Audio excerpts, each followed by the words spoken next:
நீதித்துறை அமைப்பை டிஜிட்டல் மயமாக்கும் புதிய சட்டமூலம் அமுல். குற்றவியல் நடவடிக்கை முறை சட்டக்கோவையின் திருத்த சட்டமூலத்தில் சபாநாயகர் ஜகத் விக்ரமரட்ன தனது கையொப்பத்தையிட்டு சான்றுபடுத்தினார். 1979ஆம் ஆண்டின் 15ஆம் இலக்க குற்றவியல் நடவடிக்கை முறை சட்டக்கோவை சட்டத்தை திருத்துவதற்கான இந்த சட்டமூலம் கடந்த ஏப்ரல் மாதம் 8ஆம் திகதி முதலாவது மதிப்பீட்டுக்காக நாடாளுமன்றத்தில் சமர்ப்பிக்கப்பட்டது. இரண்டாவது மதிப்பீட்டு விவாதம் கடந்த மே மாதம் 23ஆம் திகதி இடம்பெற்றதுடன் கடந்த 4ஆம் திகதி 3வது மதிப்பீட்டை அடுத்து இந்த சட்டமூலம் நாடாளுமன்றத்தில் நிறைவேற்றப்பட்டது. இதற்கமைய இந்த சட்டமூலம் 2025ஆம் ஆண்டு 7ஆம் இலக்க குற்றவியல் நடவடிக்கை முறை சட்டக்கோவை திருத்த சட்டமாக அமுலுக்கு வருகின்றது. சந்தேக நபர்களும் பிரதிவாதிகளும் நீதிமன்றங்களில் நேரில் ஆஜராகாமல் தொலைதூரத்தில் இருந்தே விசாரணைகளில் பங்கேற்க அனுமதிப்பதன் மூலம் நீதிமன்ற செயற்பாடுகளை நவீனமயமாக்குதல் 2025ஆம் ஆண்டு 7ஆம் இலக்க குற்றவியல் நடவடிக்கை முறை சட்டக்கோவை திருத்தம் சட்டத்தின் நோக்கமாகும். நீதவான் மற்றும் மேல் நீதிமன்ற நீதிபதிகளின் பாதுகாப்பு அச்சுறுத்தல்கள், பொது சுகாதார அச்சநிலைகள் அல்லது தனிமைப்படுத்தல் போன்ற சந்தர்ப்பங்களில் சம்பந்தப்பட்ட தனிநபர்கள் நேரில் முன்னிலையாவதிலிருந்து விடுவிக்க முடியும். அவ்வாறான சந்தர்ப்பங்களில் சம்பந்தப்பட்ட நபர் சட்டத்தரணி ஒருவரால் பிரதிநிதித்துவப்படுத்தப்பட வேண்டும் என்பதுடன் நேரடியாக காணொளி அல்லது ஒலிப்பதிவு ஊடகங்கள் மூலம் இணைந்து கொள்ள முடியும். இந்த சட்டம் மூலம் சாட்சியாளர்களுக்கு எந்த ஒரு இடத்திலிருந்தும் தொலைதூரத்திலிருந்தும் சாட்சியம் அளிக்குவதற்கு இடமளிக்கிறது. எனினும் முதலாவது நீதிமன்ற வருகை, சித்திரவதை அல்லது மனித உரிமை மீறல்கள் தொடர்பான வாக்குமூலங்கள் அல்லது உளநல பிரச்சினைகளுக்கு தனிநபர்கள் நேரில் முன்னிலையாக வேண்டும். இந்த சட்டமூலத்தில் ஆணையாளர்களை நியமித்தல், இனங்காண்பதை உறுதிப்படுத்தல் மற்றும் இலத்திரனியல் ஆவணங்கள் உள்ளிட்ட செலவுகளை கையாளுதல், தொலைதூர விசாரணைகளுக்கு நடவடிக்கை முறைகள் அறிமுகப்படுத்தப்பட்டுள்ளன. இந்த சட்டமூலம் சட்ட பாதுகாப்புகளை பேணும் அதே வேளையில் நீதித்துறை அமைப்பை டிஜிட்டல் மயமாக்குவதை நோக்கமாக கொண்டுள்ளது. ஸ்டேலில் உள்ள இலங்கையர்களுக்கு ஓர் அறிவித்தல். ஸ்டேலில் இருந்து இலங்கைக்கு வர விரும்பும் இலங்கையர்களுக்கு ஸ்டேல் தூதரகம் அறிவித்தல் ஒன்றை விடுத்துள்ளது. ஸ்டேலில் நிலவும் பதட்டமான சூழ்நிலையை தொடர்ந்து இந்த அறிவிப்பு விடுக்கப்பட்டுள்ளது. இந்த நிலையில் நாட்டுக்கு வர விரும்புபவர்கள் எகிப்து ஊடாக நாட்டுக்கு வர முடியும். அவ்வாறானவர்கள் தமது விசா மற்றும் கடவுச்சீட்டுகளுடன் தூதரகத்துக்கு வர வேண்டும் என அறிவிக்கப்பட்டுள்ளது. செல்லுபடியாகும் ஸ்டேல் விசாக்களை வைத்திருக்கும் இலங்கையர்களுக்கு எகிப்து வழியாக பயணிக்க 96 நாட்கள் விசா வழங்கப்படும். அதற்காக $50 அறவிடப்படும் என ஸ்டேல் தூதரகம் தெரிவித்துள்ளது. அத்துடன் ஸ்டேலில் சுமார் 20,000 இலங்கையர்கள் பணியாற்றுவதாக வெளிநாட்டு வேலைவாய்ப்பு அமைச்சர் விஜிதகீர தெரிவித்துள்ளார். ஈரானின் தற்போது 35 இலங்கையர்கள் மாத்திரமே உள்ளனர். அத்துடன் ஸ்டேலுக்கும் இலங்கையர்கள் தொழில் நிமித்தம் செல்வதை தற்காலிகமாக இடைநிறுத்தப்பட்டுள்ளது.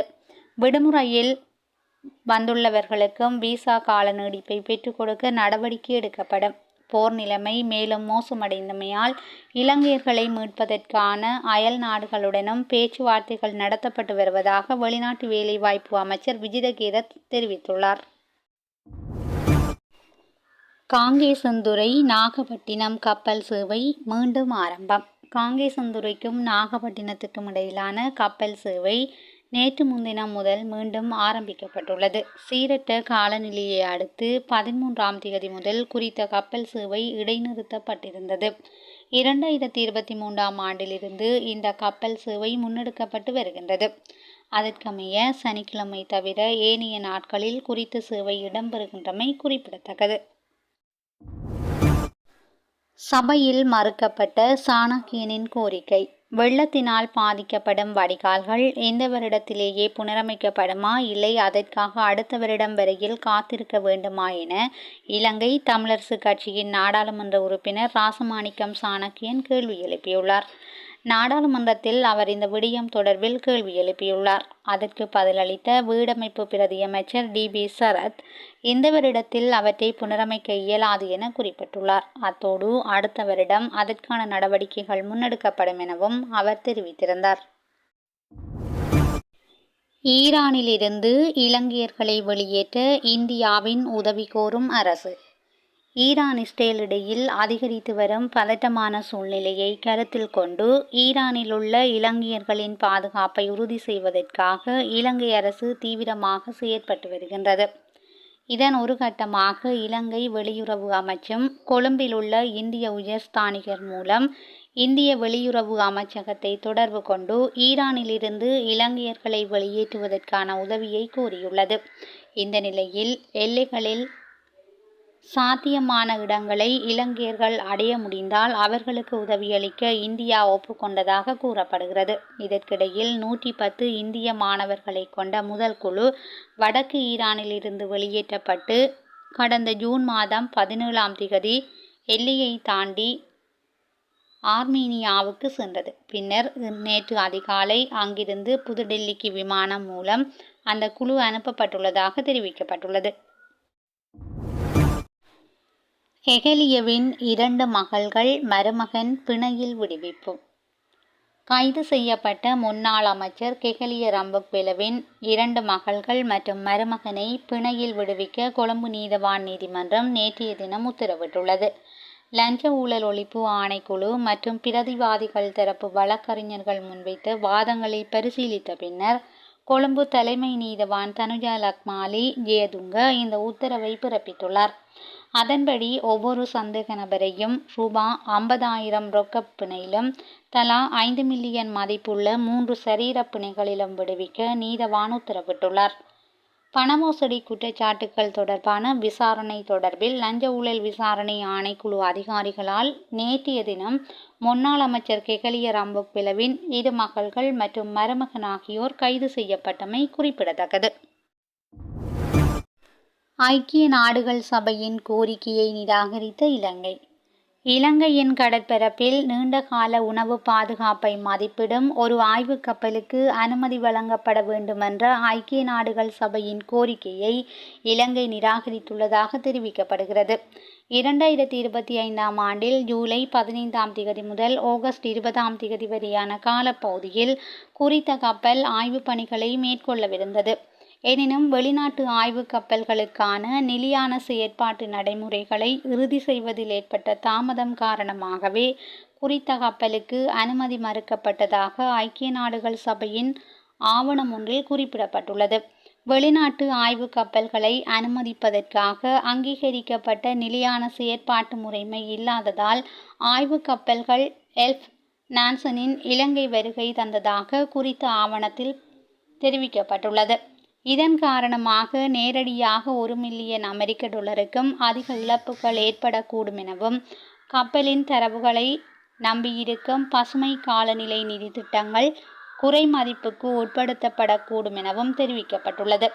எனவே இந்த விடயம் தொடர்பில் மீள் பரிசீலனை செய்து ஐக்கிய நாடுகள் சபையின் கொடியின் கீழ் குறித்த பணியை தொடர அனுமதிக்குமாறும் இலங்கை அரசாங்கத்திடம் வலியுறுத்தப்பட்டுள்ளது.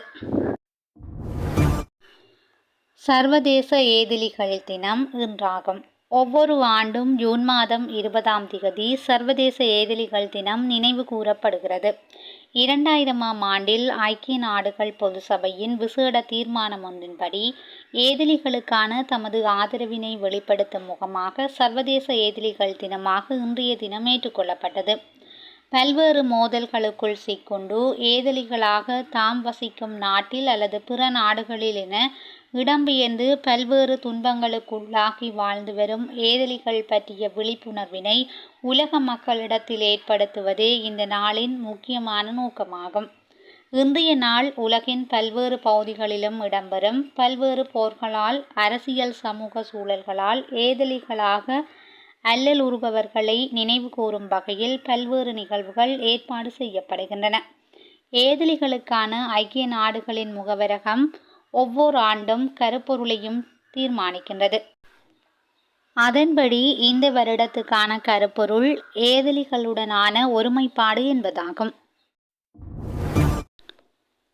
பாராளுமன்றத்திற்கு வருகை தந்த பிரபல மலையாள நடிகர் மோகன்லால். திரைப்பட படப்பிடிப்பிற்காக தற்போது இலங்கை வந்துள்ள பிரபல மலையாள நடிகர் மோகன்லால் விஸ்வநாதன் இலங்கை பாராளுமன்றத்துக்கு நேற்றைய தினம் வருகை தந்திருந்தார். பிரதி சபாநாயகர் ரிஸ்வி சாலியின் அழைப்பிற்கு அமைய பிரபல நடிகர் மோகன்லால் உள்ளிட்ட குழுவினரும் சபாநாயகரின் கலரியிலிருந்து பாராளுமன்ற அமர்வை பார்வையிட்டனர். இந்த விஜயத்தின் போது அவர் பிரதமர் கலாநிதி கருணை அமரசூரிய, சபாநாயகர் ஜகத் விக்ரமரட்ன மற்றும் பிரதி சபாநாயகர் ரிஸ்வி சாலி ஆகியோரை சந்தித்து கலந்துரையாடினார். பாராளுமன்றத்தின் செயலாளர் நாயகம் ருசானி ரோகணதீரவும் இதன்போது கலந்து கொண்டார். செய்திகளை உடனுக்குடன் தெரிந்து கொள்ள SL தமிழ் வலையொலி பக்கத்துடன் இணைந்திருங்கள். நன்றி, வணக்கம்.